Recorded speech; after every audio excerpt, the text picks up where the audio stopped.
Mamlakatimizda tibbiyotda eng dolzarb bo'lgan OIV infeksiyasiga qarshi kurashish tizimini takomillashtirish, profilaktika va erta aniqlash choralarini kuchaytirishga alohida e'tibor qaratilgan. Biroq mazkur kasallikka qarshi samarali vaksina va to'liq davolash imkoniyatining mavjud emasligi, uning ko'p hollarda kech bosqichda aniqlanishi, shuningdek xavf guruhlari bilan ishlashdagi qiyinchiliklar kasallanish darajasini saqlanib qolishiga sabab bo'lmoqda. Jahon miqyosidagi statistik ma'lumotlar ham ushbu muammoning naqadar dolzarb ekanini ko'rsatadi. Yurtimizda ilk bor 1987-yilda OIV infeksiyasi qayd etilgan bo'lib, shu yilning o'zidayoq mazkur yo'nalishda tizimli ishlarni boshlash maqsadida maxsus markaz tashkil etildi. Qisqa vaqt ichida barcha hududlarda, jumladan Sirdaryo viloyatida ham OIDSga qarshi kurash markazlari va diagnostika laboratoriya faoliyati yo'lga qo'yildi. So'nggi yillarda sohani rivojlantirishga qaratilgan davlat siyosati yangi bosqichga ko'tarildi. Xususan 2030-yilgacha mo'ljallangan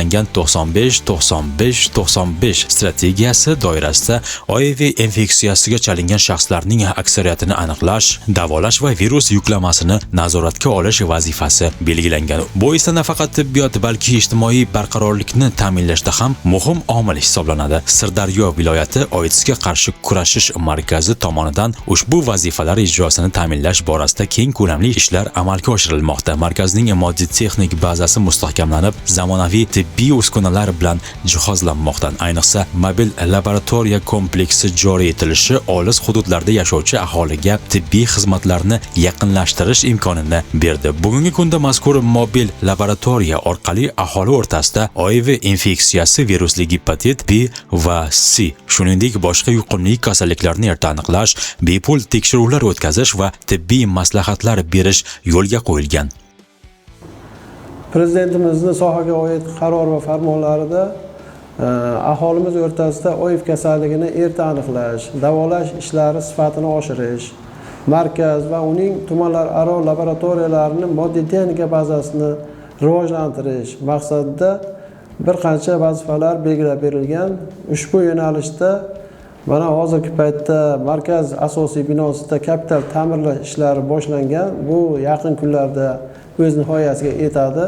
Bundan tashqari mobil laboratoriya kompleksi taqdim qilingan. Bizga 1 milliard 100 million so'mga ushbu mobil laboratoriya kompleksi tasdiqlangan reja jadval asosida shahar va tuman markazlaridan olis hududlarda yashovchi aholimiz o'rtasida keng qamrovli ishlarni olib bormoqda. Bu esa kasalliklarning oldini olishda muhim ahamiyat kasb etmoqda. Shuningdek, mehnat migratsiyasida bo'lib qaytgan fuqarolar, nikohlanuvchi yoshlar va aholining boshqa xavf guruhlari o'rtasida manzilli profilaktik ishlar olib borilayotir. Nikohdan oldingi tibbiy ko'rikni elektron tizim orqali tashkil etish esa sog'lom oila qurishga xizmat qilmoqda. Aholi o'rtasida tibbiy madaniyatni oshirish maqsadida keng qamrovli targ'ibot tadbirlari ham muntazam ravishda tashkil etilmoqda. Jamoat joylari, ta'lim muassasalari va korxonalarda sog'lom turmush tarzini targ'ib qilishga qaratilgan aksiyalar o'tkazilib borilishi fikrimiz tasdig'i bo'la oladi. Ta'kidlash joizki, OIV infeksiyasiga qarshi kurashda eng asosiy omil bu har bir insonning shaxsiy mas'uliyati hisoblanadi.